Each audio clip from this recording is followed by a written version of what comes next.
Georgette, your LMT, coming with you from Touch Chemistry Massage Spa. Thank you guys for coming back and joining me for another video.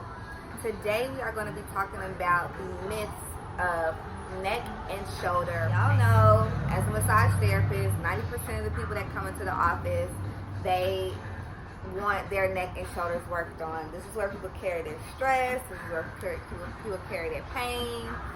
You know, so a lot of people come in, they're like, yeah, I want 30 minutes on my back. I want most of the time on my back. I want you to just focus on my back and get the knots out of my back and my shoulders. And that is one of the things that I want to talk about today, is how do you really relieve neck and shoulder pain. With neck and shoulder pain, usually you feel it in your mid-back, like right in between those shoulder blades, like your scapula. You feel it there. You feel it in here in your neck, you know, make you want to roll your neck around. That's usually where you feel a lot of pain. And so when people come in, they want you to work on those areas almost only. And one of the big things about this is, what people don't realize is, the shoulder pain is not coming from the back of your body. The shoulder pain is coming from the front of your body. So, in our world, right now, we do a lot of driving. We do a lot of computer work.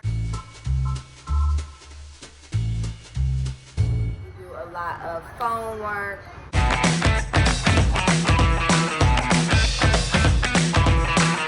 Watching TV. So everything is done in this type of position, with your neck down, shoulders forward. You know, we be looking like kind of hunched over. So when your posture is like that, it automatically gives you neck and shoulder pain. First myth: neck and shoulder pain, majority of the time, does not come from the back of the body. It comes from the front of the body. What muscles do people normally think you should work on are going to be the rhomboid muscles that are in between the shoulder blades. And those muscles help to pull the shoulders back. All right, and they're very small. Their muscle is it's two muscles which are in a group. It's called the splenius group. These muscles are so hard to say. Okay, so the first one is the splenius cervicis.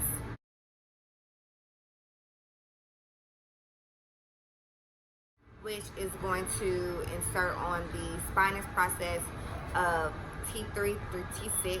Excuse me, its origin, T3 through T6. And then it's going to insert on the transverse process of C1 through C3.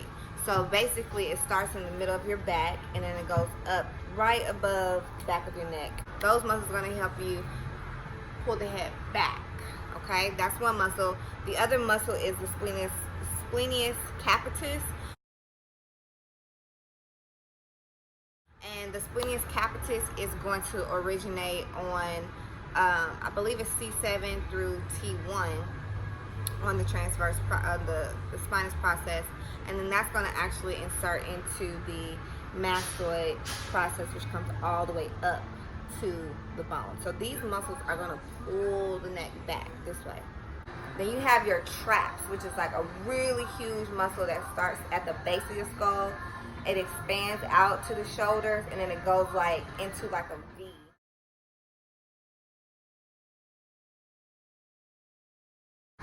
In your back. It's huge. It's like one of the biggest muscles in the body. I'm going to talk about the levator scapula. And the levator scapula is going to attach again on the mastoid process, and it's going to go down to the top of the shoulder blade, okay, closer to the middle. And it's going to allow you to lift the shoulder up and down. And it also allows you to like bend your head to the side or bend your head back, okay? So that muscle is really important too when it comes to neck and shoulder pain and being overstretched, because a lot of people hold their head at an angle, and that really pulls on that levator scapula. We also like to hold our shoulders up like this. Because, you know, you get, I don't know, people are just we so tense nowadays with everything. And so we just naturally hold our shoulders up. And then when you go to relax, it hurts. It's hard. Like when you're laying down or, you know, you just chilling and you start to feel a little bit of pull in your shoulders. Sometimes you can sleep wrong or get a crick in your neck, and that's one of the muscles along with the SCM that causes neck pain when your neck is like real stiff and you can't move it. Those muscles are usually when people come in there like, yo, I need you to work on my back. This hurts, that hurts. And those are the muscles that hurt. But they hurt, they don't hurt because they're tight. Okay? Usually, and this is not every case, but usually when they're hurting, they hurt because they're overstretched forward. That's myth number 2.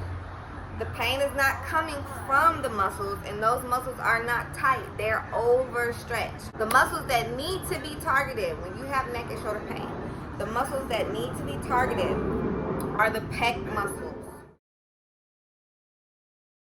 Okay, the pectorals. These are like really big muscles too. So they pull the body forward, especially if you're driving or if you're typing and you're lifting up things, you know, your body is in a forward position. So the muscles get tight. They get stuck. Like, it's just what they're used to. They're just there, like chilling, like holding on for dear life. Okay? They're squeezing. And then you have these muscles here, the scalenes. The scalenes are usually shortened. Okay? You know, we normally like supposed to be sitting up straight with a long neck.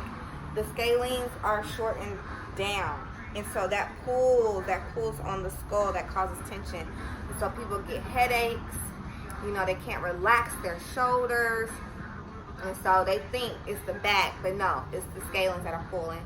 And then up into the trap area. Now we are on the SCM. It's going to start right behind your ear, and it's going to cross over into the collarbone. Okay, and the SCM is going to help rotate the neck. You can see it when I went this way. That right there, that's the SCM. Okay, so when you rotate the neck, some people get where they say you get a crick in your neck, and that's from one of those muscles is usually the SCM that causes that crick. So usually when people have neck pain and they get a crick, they think, oh yeah, work back here, work here. It's all up in here in the front, right? That's another myth buster. Know that the pec muscles are what usually causes the pain. And a lot of people, when they get a massage, they don't spend a lot of time on the front of the body. They just want you to work on the back of the body. So you work on the back, you work on the back, you work on the back, and they don't see any benefit. It doesn't get better. And so people discount massage because they feel like, well, it's not helping me. Or I have to get a massage every week or every 2 weeks to really feel relief. And then I feel relief for a little while, and then it starts to hurt again. So, and a lot of that comes from massaging the wrong muscles or releasing the wrong muscles. The front of the body needs to be released from the forward position and pulled back, especially for women who have larger breasts, okay? Because that's automatically gonna pull you forward. And also throughout the session, when working on the back, because you can still work on the back, I would just do more of a relaxation on those muscles because they're tight. They're overstretched. They're probably irritated. So just kind of soothing those muscles, and then really get into the front, like stretching the pecs out, rotating the shoulders back, stretching the arms back, everything opening up, lifting the body up at the top of the table, and just really trying to release these muscles. Now, mind you, the pectoral muscles is 2. So it's one on top, which is the superficial muscle, which is like the Swedish. And then underneath that is pectoral minor, which is a more deep muscle. So you will have to go under the pec major to get to that muscle. This is my video on some of the myth busters of a neck and shoulder pain. So if you guys have any questions, comments, please leave them at the bottom below.